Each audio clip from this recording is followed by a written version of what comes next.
SMART24, driving business.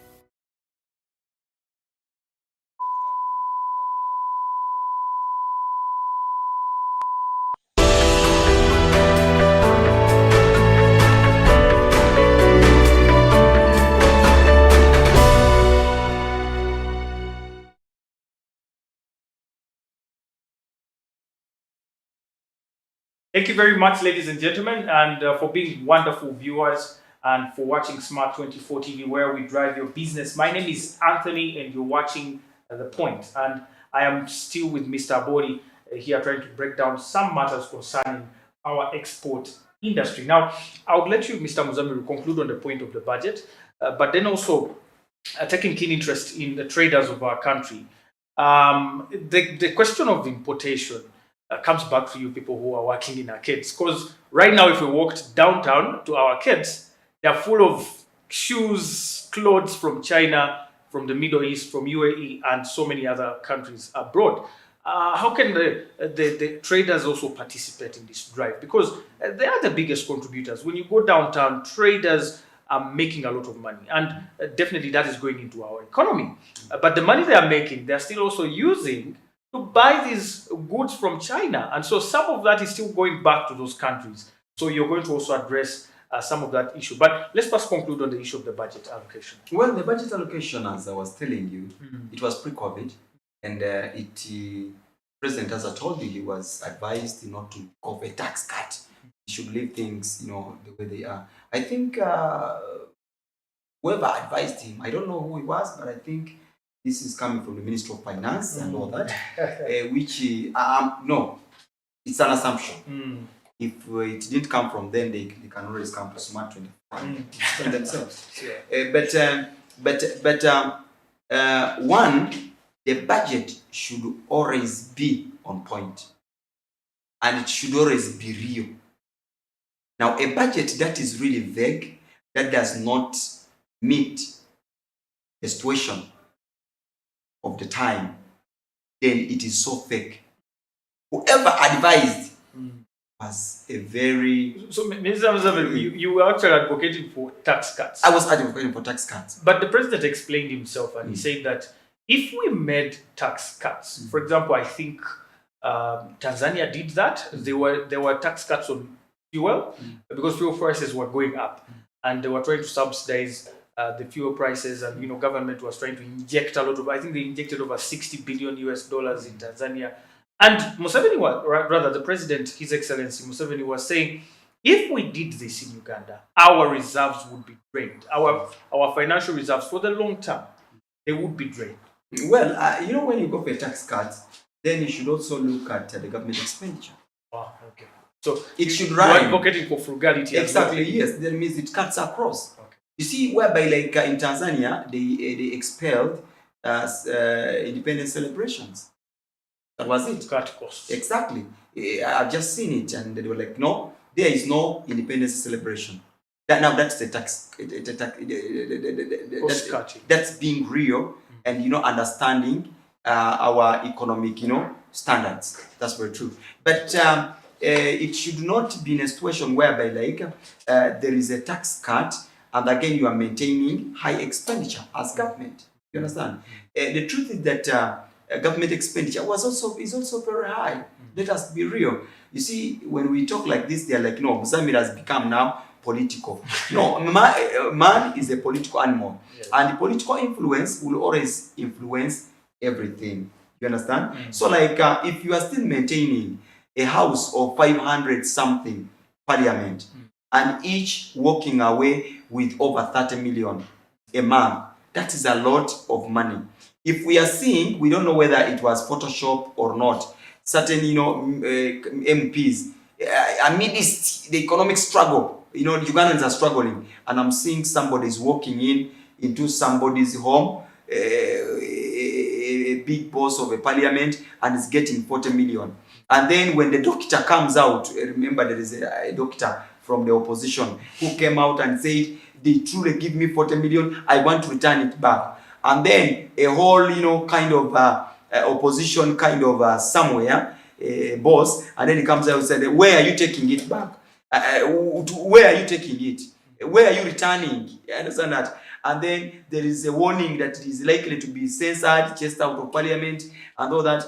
That shows how wasteful are. And how that shows how certain leaders are not in line with our true economic existence and our standards. So therefore, tax cut did not mean draining economy. I've seen countries whereby like they go for they are very sensitive with their economic existence. What they do, they even go to a level of looking at how much are we spending into the kind of cars we are using. Because like I remember that with Mr. Magufuli. He's like, exactly. Yeah. You are driving a V8. Understand that? 8,000 cc capacity. Understand that? Yes. You are having a lead car, leave alone the president. But even people that don't do so much matter, they are also having lead cars. One is in front, another one. That's an expenditure. I want to assure you it is. Understand that? It is. And so the government wants to live large. Workers of the government want to live large. Understand? The politicians want to live large. Now the tax cut should rhyme with our expenditure. That's what I was meaning. And therefore, because everybody has gone for a cut, if I stayed 2 years in my home feeding on porridge, lockdown, and now as I'm coming back, I'm begging the landlord to allow me open the shop. I'll pay slowly in installments, the rent areas as I'm paying forward. Then I'm now also begging the supplier to give me merchandise in the shop. And then also, I'm also looking at the banker to probably reschedule the loan payments. Understand that? Now, you as government, you are saying that you, a taxpayer who is in this situation, we are not making any tax cut. Things will remain the way they are. Is that logic? That means that's where my argument was very clear. And I don't know whether it made sense, but yes, to ask the careful, it made sense. And understand that? Because we are truly on ground and we know how many people got scattered out of their business arenas. I understand that? So therefore, tax cut was the way to go. You cannot tell me the pre-COVID budget should come in the COVID time. I understand that? That was really very, very difficult. So therefore, I'm trying to answer to your question that the tax cut was going to remove all our money in the coffers and all that. These are technocrats who probably knew that if we go to a tax cut, they are going to get small money, small allocation within their ministries, and they will not have enough money to swindle. Because it is in the black and white. It is in black and white. There is corruption.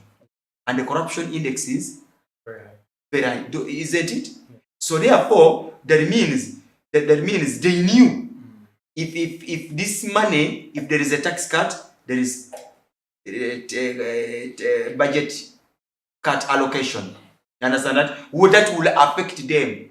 But if the biggest population of Uganda, you understand that, went for their expenditure cut, then you government, why did they go for a tax cut?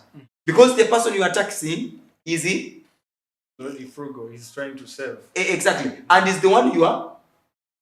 Now today, I see URA is at Boulevard right now. They are very near, they are very close to what? The taxpayer. They are targeting Chikubo. They are targeting, where the business community is. They are also struggling to get money. And by the way, they are on a hot plate. Why are you not meeting the targets? I understand that. And the taxpayers have scattered. That's why you see the outskirts of Kampala now full. People ran out from the CBD, Central Business Center. After COVID, they went into Bolenga, Kawempe. When you go to Nassana, it's full. Wakiso, and all that. Now, do you know what it needs? It needs URA to have more workforce, employ more to look for them.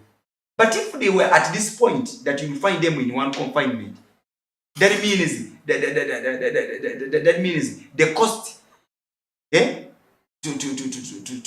get to collect taxes would be so minimal. But now they are scattered. Others have gone in tax ventures. Others have run to agriculture and all that. Others are not working because it's getting hotter. Others are online. They have created online shops, which are really very hard to what? To work with. To tax, because you've not gotten the mechanism of taxing an online, businessman. So that means they were supposed to nurture them. They were starting again. The government was also supposed to start again, because the government had the people. Their population went down. Mr. Mozambique, our time is very fast spent. I wish we would actually. But before we close and the next few minutes, a message to the traders. You represent traders here, especially traders in arcades. And if we are to transform our economy into an export economy where we do have more exports than imports, our traders must participate. We must have their participation. But we've had an issue of trust. When someone reads something and says, made in Uganda, I won't buy that. No matter how good it might actually be in actual sense. They'll look for something from Germany, they'll look for an extension from UK and say, oh, this should be a good one. They have no trust in our product. So what message do you have for the traders out there who are trading different products, especially importing from China, Middle East, the US, and so on? How can they actually exploit the opportunities back at home to promote exports here in Uganda? Well, I already told you that our products as from Uganda should have proper policies right from the policy. That now the policymakers, and the policies should favor the manufacturer, the one adding value, but so that it can produce a fine products. Putting that aside, it is not true that the traders in arcades of Kampala are so much interested in importing. By research, traders have stopped going to China to bring products. The reason the Chinese themselves have taken over the market. I'll give you an example of shoes. The Chinese bring hundreds and hundreds of containers to this country of shoes. And you know what they do? They bring them downtown. Now, the arcaders, what they do? They buy from Chinese. That means the one who is bringing dumping, who is causing dumping and bringing foreign commodities and repatriating profit is the Chinese himself. One, Ugandans as in arcades cannot afford to go on a plane and compete with the Chinese that have got family companies in their home. Now, we are off that.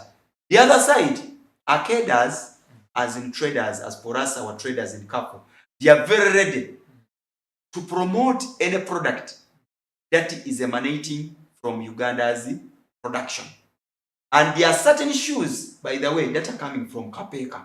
There are certain products that are coming from Kapeka.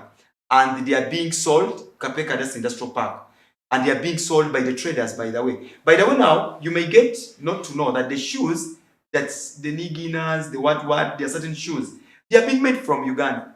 The only problem is one.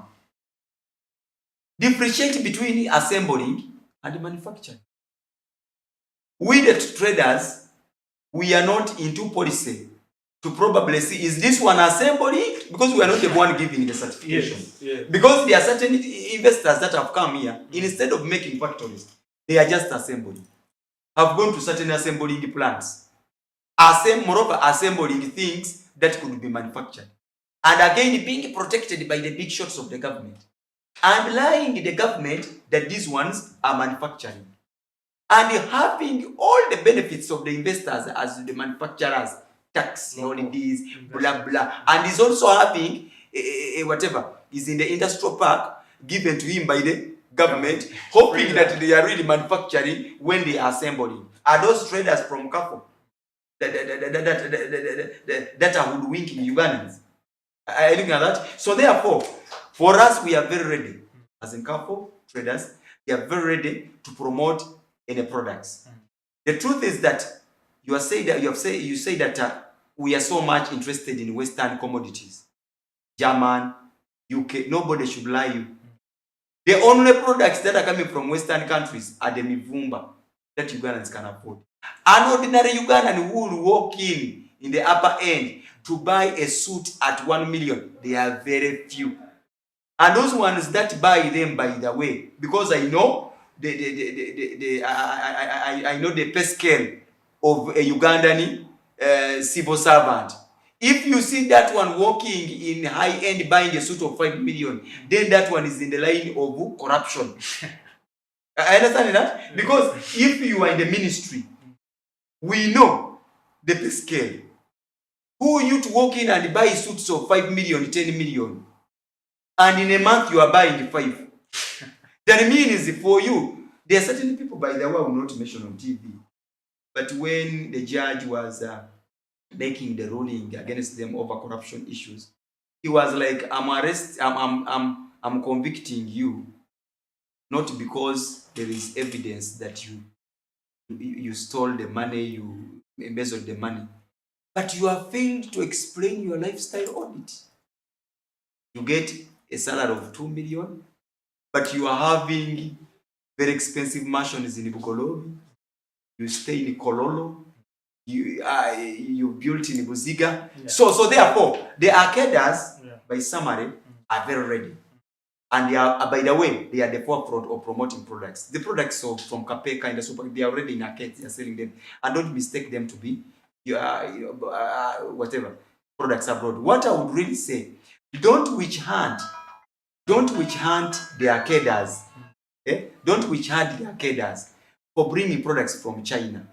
What you should do, probably try to promote them into value addition. Understand that? So as in CAFO, we are so happy always to be invited to SMART24. And as in CAFO, we wish you a Merry Christmas, Happy New Year. Our menu was Kwebia Mzamila Award, Public Relations CAFO. Be blessed. Thank you so much, Mr. Abodi, there for those wonderful insights. So, ladies and gentlemen, there you have it. That's it from us today. We've been talking about the export and import imbalance in Uganda. You've heard, of course, some of the solutions that have been suggested from a gentleman who is representing traders under CAFO, and this is none other than Mr. Abodi. We talked about, for example, the policy. It has come out very strongly, especially for the policymakers. You should, of course, make policies that do favor exportation. We should have our education system also in line with our goals of exportation. We should have our standards, of course, checked, but not also over pushing, of course, the young innovators to the edge that they can no longer produce for the country. There have been also budget allocation issues where we should actually review our budget and see that we put our priorities right, looking at agriculture as our main sector and financing the sector so we can produce better and more. My name is Anthony Sebale, and I have been your host, and thank you very much for tuning in. We shall catch you next week, same place, same time. Bye for now.